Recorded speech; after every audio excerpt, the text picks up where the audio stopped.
Next topic की बात करते हैं। नेक्स्ट टॉपिक है हमारा इकोसिस्टम। ये इकोसिस्टम क्या होता है, and let me tell you, हर एक एग्जाम के लिए this is very important, very very important. इसको अपनी फर्स्ट प्रेफरेंस पे लिखना, अगर रखना, अगर बेसिक एनवायरनमेंट के कंसेप्ट को डिस्कस कर रहे हो या फिर एनवायरनमेंट एंड इकोलॉजी शुरू करिए तो इकोसिस्टम पता ही होना चाहिए। इससे भर भर के क्वेश्चन किसी ना किसी चीज में आ ही जाते हैं, जिसलिए स्टूडेंट को डिफिकल्ट हो जाता है। Not only in prelims, mains के अंदर भी क्वेश्चन डायरेक्टली बन सकता है। और एनवायरनमेंट और इकोसिस्टम और हैबिटेट, इकोलॉजिकल कम्युनिटी, इन सब के बीच में डिफरेंशिएशन भी आ सकता है। ठीक है, तो एनवायरनमेंट का फंडा आपको क्लियर हो गया, हैबिटेट का फंडा क्लियर हो गया, उन दोनों का डिफरेंस भी क्लियर हो गया। अब बात करते हैं नेक्स्ट कंसेप्ट की, इकोसिस्टम। इजी होता है लेकिन ध्यान से समझो, बहुत आराम से पढ़ाऊंगा। नंबर 1 पॉइंट, इकोसिस्टम को आप किस प्रकार से इमेजिन कर सकते हो। इकोसिस्टम एक फंक्शनल यूनिट होता है नेचर का, मतलब ऑर्गेनिज्म जिस प्रकार से फंक्शन कर रहे हैं कुदरत के अंदर रहकर, वो होता है उनका इकोसिस्टम। कहाँ फंक्शन कर रहे हैं, वो रोटी कहाँ खा रहे हैं, वो वेस्ट मटेरियल कहाँ डिस्चार्ज कर रहे हैं, वो ऑफस्प्रिंग्स कहाँ पैदा कर रहे हैं, रिप्रोडक्शन एक्टिविटीज को कहाँ कैरी आउट कर रहे हैं, उनका बसेरा कहाँ पर है। ये सारी चीजें जहां पर वो फंक्शन कर रहे हैं जिस जगह पर, वो होता है उनका इकोसिस्टम। अभी समझोगे आराम से, थोड़ा सा पेशेंस रखो। इकोसिस्टम एक फंक्शनल यूनिट होता है नेचर का, जहां पर लिविंग ऑर्गेनिजम्स, चाहे वो फिर प्रोड्यूसर्स हों, कंज्यूमर्स हों या डीकम्पोजर्स हों। डोंट वरी, आने वाली क्लासेस के अंदर इसका मीनिंग डिकोड करेंगे। प्रोड्यूसर्स जो फूड प्रोड्यूस कर रहे हैं, कंज्यूमर्स जो कंज्यूम कर रहे हैं। डीकम्पोजर क्या होता है, ऑलरेडी मराई कोई चीज है उसके ऊपर फीड कर रहा है कोई। ठीक है, डेड बॉडी ऑलरेडी पड़ी हुई है, चिकन काट दिया है कसाई ने, ठीक है, आप सिर्फ उस मरे चिकन को घर लाके पकाकर खा रहे हैं। एक ऐसा समझ जाओ इसको। डोंट वरी, कंसेप्ट अलग होता है, मैं पढ़ाऊंगा इसको अलग। प्रोड्यूसर्स, कंज्यूमर्स, डीकम्पोजर्स, इन सबको साइड हटाओ, सिर्फ इतना समझो शुरू से, फिर से पढ़ा रहा हूँ। इकोसिस्टम एक फंक्शनल यूनिट होता है नेचर का, जहां पर किसी भी प्रकार का लिविंग ऑर्गेनिज्म हो, वो आपस में इंटरेक्ट करते हैं और अपने फिजिकल एनवायरनमेंट में भी इंटरेक्ट करते हैं आपस में। It is similar to the thing जो मैंने शुरू में तुम्हें अपनी वीडियो ऑन करके दिखाई। जैसे मुझे अपने आसपास के एनवायरनमेंट में इंसानों को बहुत सारी चीजों की जरूरत होती है। अब जैसे अलंकृता की मैं तुम लोगों को बात बताऊं, अलंकृता अपने मॉम डैड की सिंगल चाइल्ड है, इसका कोई भाई बहन नहीं है, तो मे बी उसकी प्रेफरेंस कैट की तरफ इसलिए जाती हो क्योंकि उसको अकेलापन काटता हो, तो उसने बिल्ली रख ली अपने पास। अब मुझे एक बात बताओ, अलंकृता यहाँ पर जो क्लास ले रही है बैठ के, वो अपने लैपटॉप से ले रही है, ठीक है, वो अपने फिजिकल एनवायरनमेंट के साथ इंटरेक्ट कर रही है। पंखा चल रहा है उसके रूम में या कूलर चल रहा है, एसी चल रहा है, लैपटॉप के सामने वो बैठी हुई है। लेकिन इसके अलावा कुछ दूसरे ऑर्गेनिजम्स भी उसके रूम का स्पेस ऑक्यूपाई करके रखे हुए हैं, जैसे कैट। उसका इंटरेक्शन इस लैपटॉप के साथ भी है, मेरे साथ भी है, मेरी आवाज भी उस तक पहुंच रही है, उसके डाउट्स भी मुझ तक आ रहे हैं, एज वेल एज उसका इंटरेक्शन घर वालों के साथ और बिल्ली के साथ भी है। अलंकृता ने मैक्सिमम एक टाइम पर कितनी बिल्लियां पाल रखी होती है, अलंकृता जरा बताओगे उनको, मैक्सिमम रिकॉर्ड कितना रहा है? हाँ, आ जाती हैं 6-7, और वो करके फिर वो बच्चे पैदा कर देती है, और ये मैडम सबको संभाल लेती हैं आराम से। और बहुत अच्छा सा सेटअप बना रखा होता है इसने सर्दियों में, स्पेशली छत वगैरह पे कंबल वगैरह बिछाकर उनको विटामिन डी देने के लिए धूप वगैरह में वो करना। दिखाऊंगा मैं, सर्दियाँ आने दो, फिर इसके तो रोज़ कैमरा ऑन होते हैं। तो ये वाली बात समझ में आई। इकोसिस्टम क्या है? इकोसिस्टम कुछ नहीं है भाई, जिस जगह पर मैं रह रहा हूँ ना संसार में, वो कोई भी जगह है जहाँ पर मैं अपने फिजिकल एनवायरनमेंट के साथ इंटरेक्ट कर रहा हूँ, अपनी फिजिकल सराउंडिंग के साथ इंटरेक्ट कर रहा हूँ, और मेरा दूसरे लिविंग ऑर्गेनिज्म के साथ भी इंटरेक्ट हो रहा है, इंटरेक्शन हो रहा है, वो मेरा इकोसिस्टम है। जैसे मैं और मेरी गर्लफ्रेंड मिले, लिविंग ऑर्गेनिजम्स हैं दोनों, अपने फिजिकल एनवायरनमेंट के साथ इंटरेक्ट कर रहे हैं। चलो आज वॉक करते हैं, चलो आज वॉक करते करते एक जूस ले लेते हैं, एक पेप्सी ले लेते हैं, या फिर यहाँ से एक पिज्जा बर्गर या फिर कुछ भी एक रोल पैक करवा लेते हैं, ये खाएंगे हम लोग। आज हम लोग योगा क्लासेस चलते हैं, आज हम लोग साइकिलिंग करेंगे। ये सारी चीजें क्या कर रहे हैं हम लोग, आपस में तो इंटरेक्ट कर ही रहे हैं, लेकिन फिजिकल एनवायरनमेंट में तो इंटरेक्ट कर रहे हैं ना आपस में। पार्क जाना क्या है, साइकिलिंग करना क्या है, एक जगह पर इधर उधर जाना, इस रेस्टोरेंट जा रहे हैं, इस पब जा रहे हैं, इस क्लब जा रहे हैं, इस लॉन्ज में जाकर बैठ रहे हैं, ये सब क्या है, फिजिकल एनवायरनमेंट। लेकिन यहाँ पर लिविंग ऑर्गेनिजम्स कौन कौन है? मैं और मेरी गर्लफ्रेंड। बताओ मुझे जरा, हम लोग क्या कर रहे हैं? इकोसिस्टम ऑक्यूपाई कर रहे हैं कि नहीं कर रहे हैं? कोई कोई इंटरेक्ट कर रहे हैं कि नहीं कर रहे हैं? मेरा इंटरेक्शन उसके साथ भी हो रहा है, आसपास के एनवायरमेंट के साथ भी हो रहा है। इकोसिस्टम किसी भी साइज का हो सकता है, किसी भी साइज का हो सकता है, बट यूजली यहां पर स्पेसिफिक और लिमिटेड स्पीशीज होती हैं। जैसे आप लोग जिस भी एरिया में रहते होगे वो कोई ब्लॉक होंगे, कोई डिस्ट्रिक्ट होगा। एक डिस्ट्रिक्ट में मुझे एक बात बता दो जरा, बिस्में पूरे हिंदुस्तान को डाल दें आपके डिस्ट्रिक्ट में, या फिर पूरे हिंदुस्तान को ओडिशा में डाला जा सकता है? नहीं ना। ओडिशा या फिर आपकी डिस्ट्रिक्ट या फिर आपका गली मोहल्ला भी एक इकोसिस्टम है, लेकिन वो कितने भी साइज का हो सकता है कहने को, लेकिन फिर भी उसके अंदर लिमिटेड स्पीशीज रह रही है ना, लिमिटेड इंसान रह रहे हैं ना। ये तो चलो बहुत बड़ी लेवल की बात हो गई। देवजोत, आपका जितना बड़ा घर है, लेकिन आप जिस रूम में बैठ के क्लास ले रहे हो, हम सब बैठ के क्लास ले रहे हो, तो इतना फोकस, इतना डिसिप्लिन, इतना डेडिकेशन मेंटेन कर पाओगे अगर हम सब आपके रूम में बैठे हो इस टाइम पे? नहीं ना।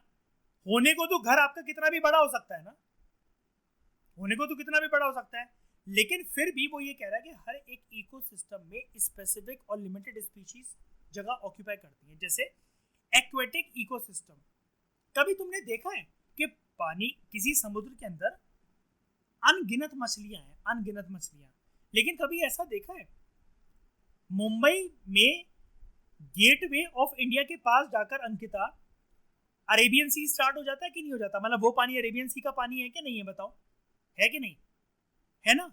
लेकिन अब अरेबियन सी में कुछ मछलियां होंगी कि नहीं होंगी? मतलब खत्म हो गई सारी, हैं? लेकिन गेटवे ऑफ इंडिया पे कभी ऐसा दिखता है भर भर के शार्कें कूद रही हैं, डॉल्फिन कूद रही हैं, मछलियां मछलियां, इतने केकड़े कि कोई खड़ा हुआ, एक वेव आई, मुंह पे हजारों केकड़े चले आए, भर भर के केक भाई पानी के ऊपर फ्लोट कर रहे हैं। ये सारे के सारे पानी तो दिखी ना, केकड़े केकड़े, मछलियां मछलियां, डॉल्फिन, बड़ी बड़ी वेले, 4-5 क्रोकोडाइल इधर उधर। कभी ऐसा देखा मुंबई पे? या किसी भी समुद्र में तुम लोगों ने देखा है कभी ऐसा? नहीं ना। इसका मतलब वो एक इकोसिस्टम है, एक्वेटिक इकोसिस्टम है, ठीक है। जू बीच है ना वहाँ पे, है ना, जू चौपाटी वहाँ पर। तो मान लो कि अब हम सब लोग वहाँ पर हैं, ठीक है। वो एक एक्वेटिक इकोसिस्टम है, लेकिन होल कितने भी बड़े साइज का सकता है, उसका कोई साइज नापा जा सकता है क्या अंकिता? कि कोई लेंथ ब्रेथ बता सकता है? नहीं ना, बिल्कुल नहीं बता सकता। अरेबियन सी भाई कहाँ तक, कितनी एक्सटेंट तक फैला हुआ है, कोई नहीं बता सकता। बहुत बड़ा है वो, है ना, वो अलग बात है, ठीक है। मैं एक लेमन लैंग्वेज में बात कर रहा हूँ, नॉटिकल माइल्स वगैरह स्पेसिफिक उसकी है डायरेक्शन, लोकेशन, लेकिन फिर भी मतलब कहने का मतलब है ना उसकी लंबाई है ना चौड़ाई है जिसका अंदाजा नहीं लगाया जा सकता, लेकिन फिर भी भर भर की स्पीशीज तो देखने को नहीं मिल रही ना, लिमिटेड स्पीशीज है ना। सारी मछलियां देश की सिर्फ आपके जू चौपाटी बीच पे तो नहीं देखने को मिलती ना। सारे क्रोकोडाइल, सारे केकड़े क्या वहीं पर जो पत्थर डले हुए हैं, जो ये मरीन ड्राइव पे, कि सारे केकड़े वहीं है पूरे हिंदुस्तान के? नहीं ना। तो this is how ecosystem is different from the environment.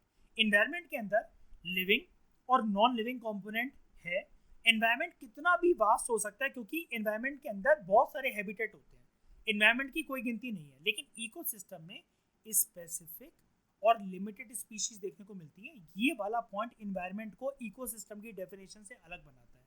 मैं फिर से रिपीट कर रहा हूँ, एनवायरमेंट में तो गिनती नहीं है, उसका कोई सर पैर नहीं होता। इकोसिस्टम का भी नहीं हो सकता, वो किसी भी साइज का हो सकता है, लेकिन जनरली कोई भी इकोसिस्टम ऐसा नहीं होता कि उसका साइज नापा ना जा सके, उस इकोसिस्टम में रहने वाली स्पीशीज का अंदाजा ना लगाया जा सके, ऐसा कोई इकोसिस्टम नहीं होता। तो डिफरेंस कहाँ आ गया दोस्तों? स्पेसिफिक और गिने चुने गिनती के स्पीशीज इकोसिस्टम में पाए जाते हैं, जिनकी गिनती करना बहुत आसान है। जैसे प्रोजेक्ट टाइगर की बात कर लो, जब वो देखा गया कि टाइगर की संख्या कम हो रही है, प्रोजेक्ट एलिफेंट को मारा जा रहा है, उनकी संख्या कम हो रही है, लोग उनको टस्क के लिए उनकी हंटिंग कर रहे हैं, या फिर टाइगर की संख्या जब कम हो रही थी, तो स्पेसिफिक हमें उनका इकोसिस्टम पता था कि देश में कौन से जंगलों में, कौन सी बायोस्फीयर रिजर्व में, कौन से वाइल्ड लाइफ सेंचुरी में, कौन से फॉरेस्टेड एरियाज में, कौन से नेशनल पार्क में हमें उनकी रिप्रोडक्टिव एक्टिविटीज को बढ़ाकर उनकी संख्या बढ़ानी है और उनको high level of protection ensure करनी है। और कानून इस प्रकार का लाना है कि इंसान का इन जगह पर घुसना उस कोर एरियाज में घुसना और वहाँ पर हंटिंग करना वो काफ़ी ज़्यादा इलीगल हो सकता है। जैसे काला हिरण, सलमान खान, है ना, एक सिर्फ हंटिंग प्लेजर ने उसकी जिंदगी बर्बाद करके रख दी, आज भी कोर्ट के चक्कर काटने पड़ते हैं। ठीक है ना। अब इकोसिस्टम और एनवायरनमेंट लिंक्ड एस्पेक्ट तो है ही, हमने ये तो देख लिया कि एक दूसरे से जुड़े हुए हैं। तो इकोसिस्टम के अंदर भी क्या हमें बायोटिक और एबायोटिक कंपोनेंट देखने को मिलते हैं? जी हाँ, देखने को मिलते हैं। यार ये तो फिर एनवायरनमेंट के अंदर भी देखने को मिल रहे थे, तो क्या हो गया? इकोसिस्टम है तो एनवायरनमेंट का पार्ट ही ना एक प्रकार से। तो इकोसिस्टम के अंदर ध्यान से सुनना इस वाले पॉइंट को, बायोटिक और एबायोटिक कंपोनेंट हमें देखने को मिलते हैं, लेकिन बायोटिक एबायोटिक कंपोनेंट यहाँ पर लिंक होते हैं थ्रू न्यूट्रिएंट साइकिल्स और एनर्जी फ्लोस। यहाँ पर ऐसे लिंक होते हैं बायोटिक और एबायोटिक कंपोनेंट्स, न्यूट्रिएंट साइकिल के थ्रू और एनर्जी फ्लोस के थ्रू। जैसे आप लोग वो जानते होगे ना, एक पिरामिड जो बनता है, कोई नहीं जानता वैसे, जिसने पढ़ रखा है मैं उसकी बात कर रहा हूँ। ये पिरामिड जानते होगे ना, एनर्जी फ्लो का 10% 10% 10% बढ़ती रहती है। तो बायोटिक और एबायोटिक फैक्टर्स इकोसिस्टम में ऐसे इस प्रकार से लिंक होते हैं न्यूट्रिएंट साइकिल्स और एनर्जी फ्लो के थ्रू। डोंट वरी, ये वाले कंसेप्ट आने वाले इसके ऊपर एक एक चैप्टर है, ये सिर्फ इंट्रोडक्शन है। जितना यहाँ पर समझ पा रहे हो कोई बात नहीं, मैं जानता हूँ थोड़ा सा कन्फ्यूजन हो रही होगी कि परफेक्ट वे में डिफ्रेंसिएशन समझ में नहीं आ रहा। एक बार से रिवाइज कर लेना इस पीडीएफ को, या अपने पास अगर आपके पास बुक हो बार बार उसको रिवाइज कर लेना। इस लेक्चर को फिर से चाहो तो देख लेना।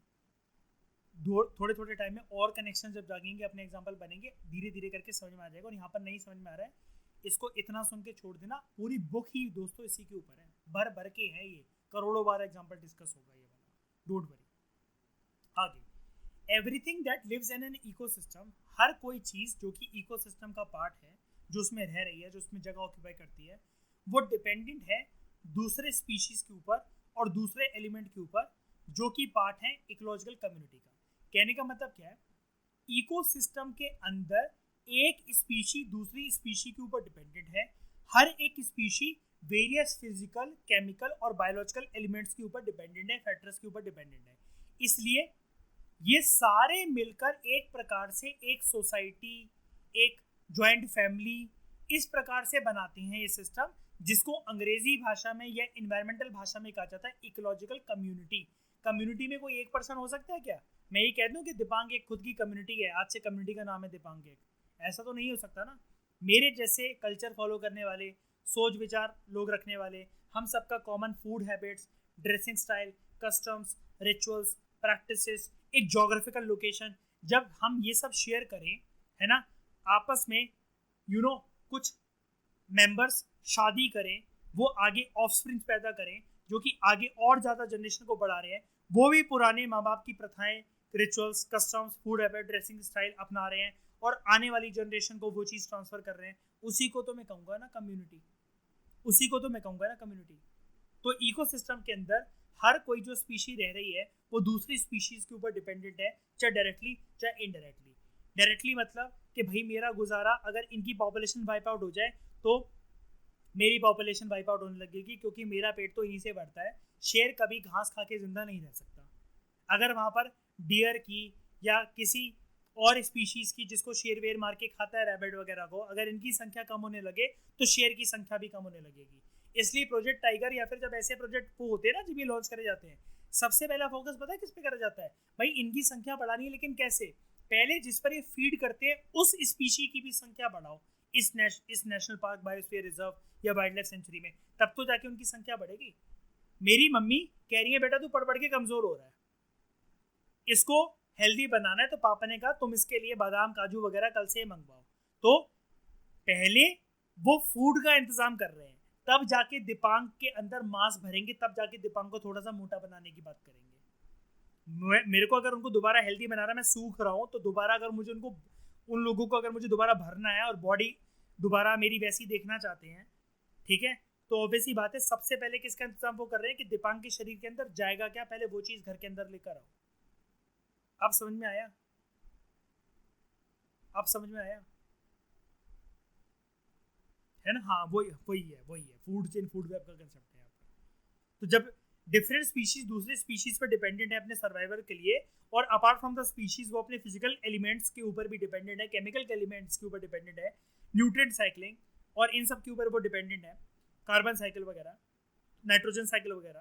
तो इसको कहते हैं कि सारे मिलकर एक परिवार की तरह शेयर कर रहे हैं अपना हैबिटेट, अपना इकोसिस्टम, और एक टर्म उभर कर आती है वहां से, इकोलॉजिकल कम्युनिटी।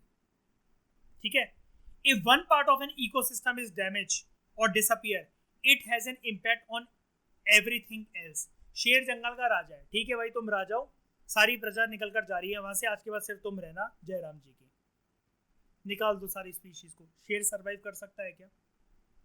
फ्रूट्स, वेजिटेबल्स, नदी का पानी, पेड़ पौधे सारी हरे भरे, और अब तो भर भर के है। शेर कर लेगा अकेला सर्वाइव? अगर एक पार्ट इकोसिस्टम का डैमेज हो जाए, डिसअपियर हो जाए, तो उसका इंपैक्ट हर किसी में निकलता है।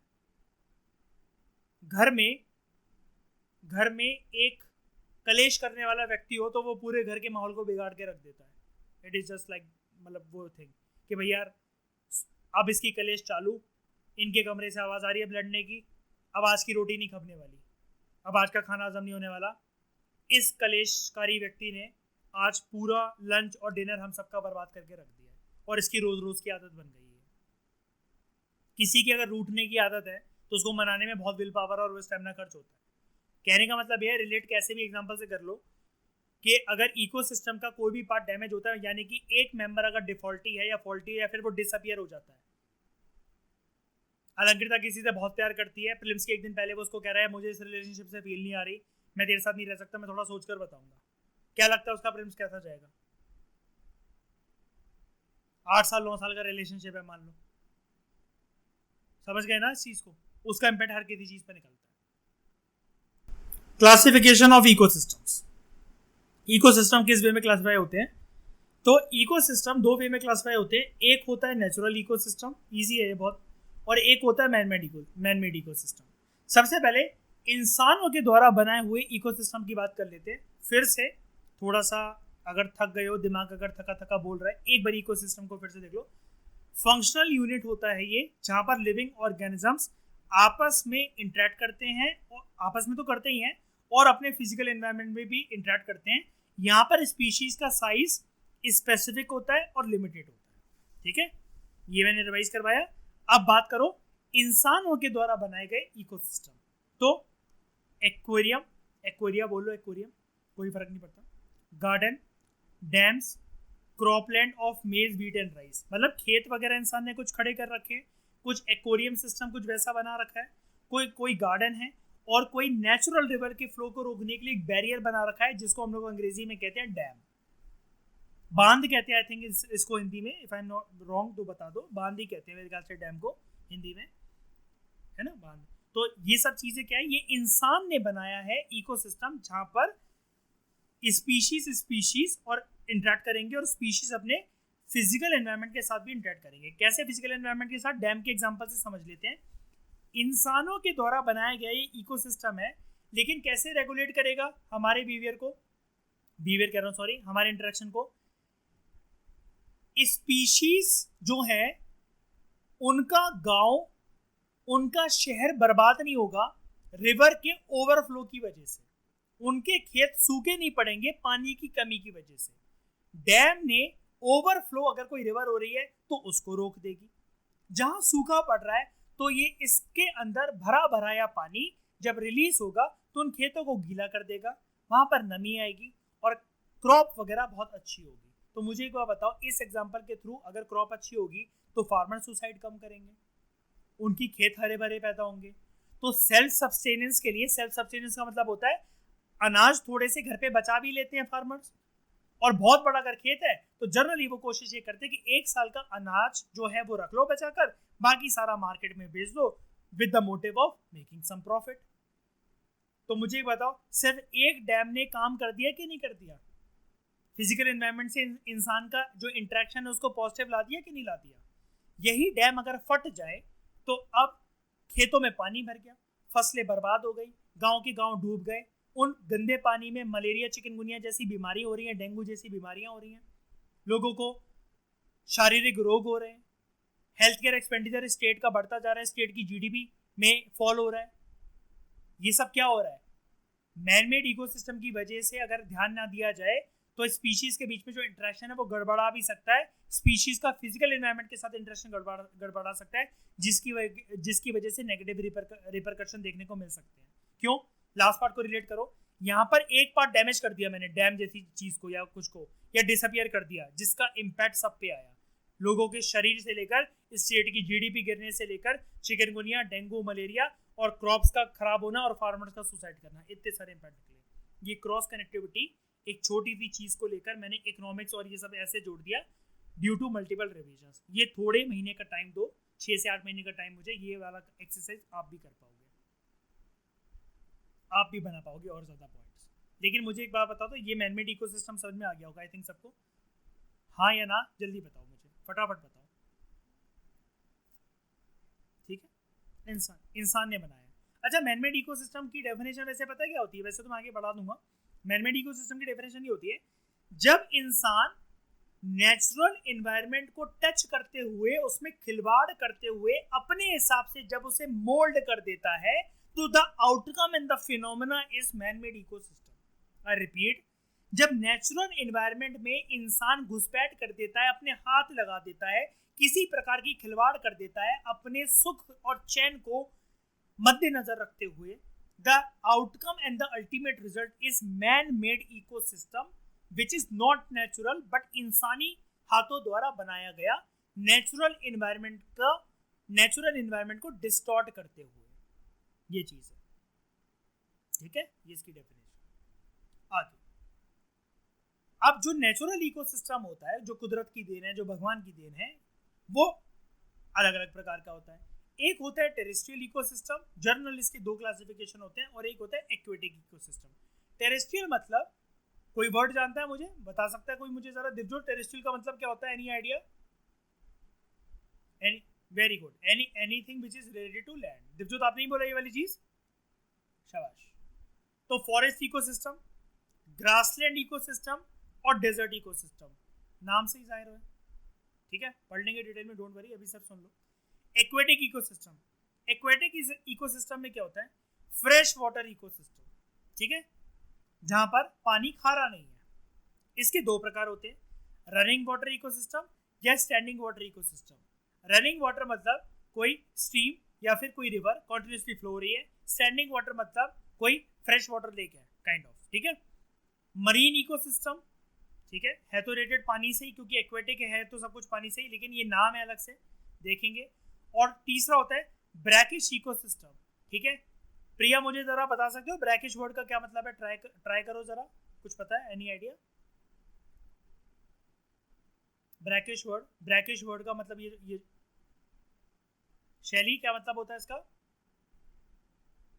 सॉल्ट कंटेंट जिसके अंदर ज्यादा हो, खारा हो, नमकीला हो। ठीक है, मैनग्रोव इकोसिस्टम और वेटलैंड या फिर एस्चुरीज इकोसिस्टम। यहाँ पर एस्चुरीज वर्ड लिख रखा है, दोनों वर्ड मैं बता दूंगा, पूरे चैप्टर दे रखे हैं इस बुक में। तो वेटलैंड और एस्चुरीज के ऊपर convention, international convention, national convention. एक बार से क्वेश्चन आ रहा है, 2 बार से, तुमने वो ध्यान दिया है कि 2018 में आया था कि 2 वेटलैंड का एग्जाम्पल इस्तेमाल करते हुए मेंस के अंदर आया था, ये फेयर यूज का कंसेप्ट बताओ वेटलैंड के कंटेक्स्ट में। ऐसा कुछ याद है तुम्हें? कोट एंड कोट करके आया था कि फेयर यूज क्या होता है ना? वो भी हम पढ़ेंगे कि फेयर यूज क्या होता है। देखो, मैं तुम्हें एक बात बताऊं, लोग ना कहते हैं, बदनाम करते हैं कि इन्वायरमेंट इकोलॉजी ऐसी है वैसी, और या फिर इकोनॉमिक्स ऐसी है। यार, लोग ना कंसेप्ट पढ़ के नहीं जाते हैं, वो डायरेक्टली PT 365 के रट्टे मारने या फिर इंस्टीट्यूट्स ये मतलब कुछ चिट्ठे लाने, मतलब वो करके कि 60 पेजेस के अंदर पूरी इन्वायरमेंट रिवाइज हो जाए, फिर वो कहते हैं यहाँ से कुछ फंसा ही नहीं। वो ऐसे नहीं फंस सकता। आपको अगर किसी को पिक्चर 2 मिनट के अंदर एक्सप्लेन करनी हो, तो आपको वो 3 घंटे की पिक्चर देखनी पड़ेगी पहले। यही चीज़ है कि यहाँ पर आपको ये जो सब्जेक्ट है ना, कोर एंशिएंट मेडिवियल कल्चर हो गया, साइंस हो गया, एनवायरमेंट हो गया, इकोनॉमिक्स हो गया, लोग समझ ही नहीं पा रहे। पूरा गेम इन्हीं के ऊपर है, कंसेप्चुअल गेम है। मैं गारंटी करता हूँ तुम्हें, तुम PT 65 मत पढ़ कर जाओ, इस साल कोई करंट अफेयर मत करो, तुम स्टैटिक के दम पे 2023 का प्रीलिम्स निकाल लोगे। अगर ये स्ट्रॉन्ग है ना, मैं तुम्हें गारंटी करता हूँ तुम इसके बेसिस पे प्रीलिम्स निकाल लोगे।